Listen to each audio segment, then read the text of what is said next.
Hi everyone, welcome to Push Your Luck video. My name is Eric. Today we'll be reviewing Zhan Guo, which is from What's Your Game? This is a 2014 Essen release. It's by designers Marco Canetta and Stephanie Nicolini. Alright, okay, so this is thanks to What's Your Game for this review copy. The game is quite complicated to get into, so I'll just give you a brief rules overview of how the game plays. Essentially, each player will draw 6 cards at the start of their turn. Alright, these cards will determine what you can do and what you will do during the game. During the turn, you can play these cards either in a tableau, play a tableau in front of you, or you can discard the card and then do one of 6 actions that are available, regardless of what card you play. What you can do during a turn, you can actually build walls in the board. You can also build palaces. You can get officials, which will then eventually allow you to put governors into the region. You can also get workers, which will help you to build walls. So everything is it's like you get resources to then be able to do something else later on, which will then eventually give you points in the game. This is also a lot of things you can use to score points, very much like a point salad game, as what a lot of people like to say. It lasts 5 rounds. After 5 rounds, we'll have a few endgame region scoring, endgame tasks, endgame objective scoring, and then whoever has the most points will win the game. So it is a bit of area control. I think there's a bit of area control, a bit of building up of your player tableau, resource gathering, and eventually all these will translate in some way or another to points. We played the B side, which is the advanced side, which means that each of our player boards will have different capabilities, different powers, and different starting attributes. And each of the regions will also have different levels of unrest. Unrest essentially is black cubes that will then prevent you from being able to play cards or build palaces, depending on the level of unrest. Alright, so that's the gist of a basic rule overview. When you first time you play, I think we took about 15 to 20 minutes to explain the rules or so. Mm-hmm. Yeah, and our first playthrough took about, I think, about 2 hours or so. Yeah, 2 hours or so. So a little more, I think. A little more. Right. This is a 2 to 4 player game. About the box says 60 minutes to 2 hours.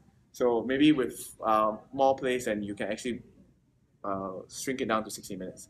All right. So with me are my classmates. I'll do just this Jonathan, Wyatt, and Misha. All right. So we just go through what I think what our opinions about the game. I mean, Jonathan, you can start.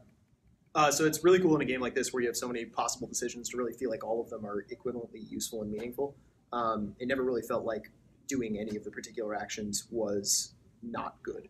I thought that was pretty nice. Yeah, I think also one of the things that we were talking about is that there's so many things that you want to do. Yeah. Right.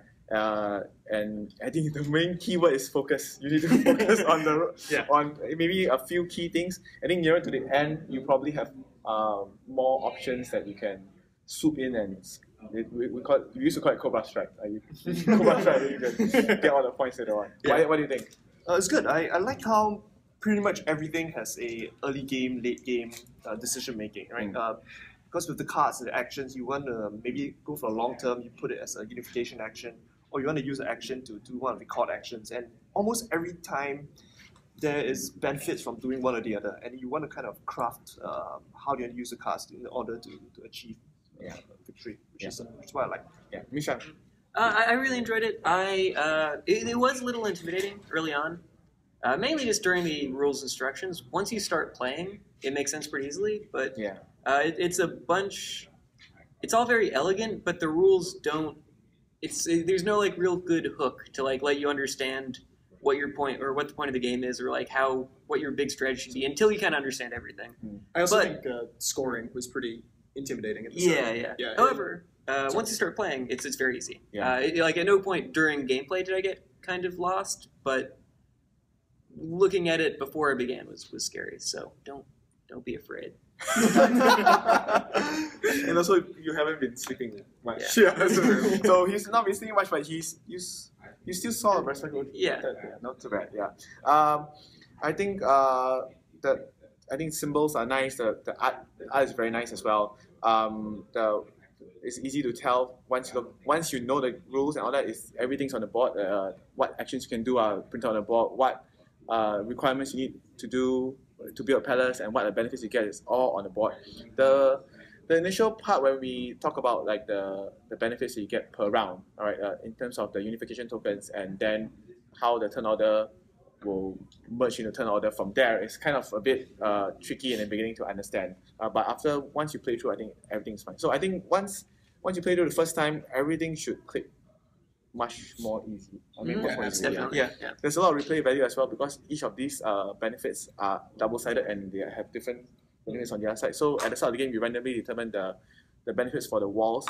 In addition, the Emperor's tasks are also randomly determined. There's 4 tiles for each of these 2 sections, so you can flip. It's not flip, but you randomly shuffle and then you decide what you start off with. Okay. I guess in terms of the luck draw of the cards, that might be a bit tricky. I mean, in terms of the luck draw, maybe your player benefits is to give you certain things when you do governor actions, but if you don't have any governor action cards, then it's less impetus to do the governor action. Okay. Right? I mean, I think some of you felt a bit.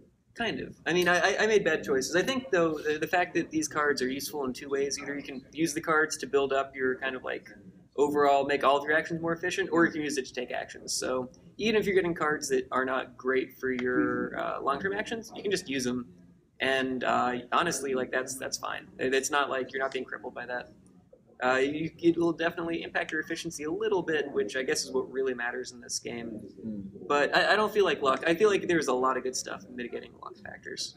While you're talking about nearer to the end of the game, you couldn't really pay attention to what the other players would do. I mean, it's too much things to take note of, right? Okay. Yeah. There's definitely an urgency into making a lot of actions because if you do something first, you kind of get more benefit. So actually near the end it's kind of easier because I kind of mapped out my 5 actions, so I can kind of see which of my 5 actions I'm going to do first because who can block me and who can't, and then which benefit I want to get. So when you have a clear plan, it's actually quite okay to observe and then see who can block you and then who you want to make an action before. But if you don't have a clear plan, it's a bit a lot of information to kind of because like digest. each player's tableau starts to build up a lot of cards. Like Misha's tableau had I think 13, 14 cards. 13. 13 cards, yeah. So there's quite a lot of cards to, if you really want to pay attention, like what kind of benefits you can get. Yeah, I think a few interesting mechanisms. One of them is like the card play. If you play a card down and the number is higher than the card before it, right, you get to execute a lot more actions here. So initially you may have only you have a minimum of at least 30 actions per round per game, right? But if you get to execute this ability, you get much more you get much more resources than the 30 actions that you actually get.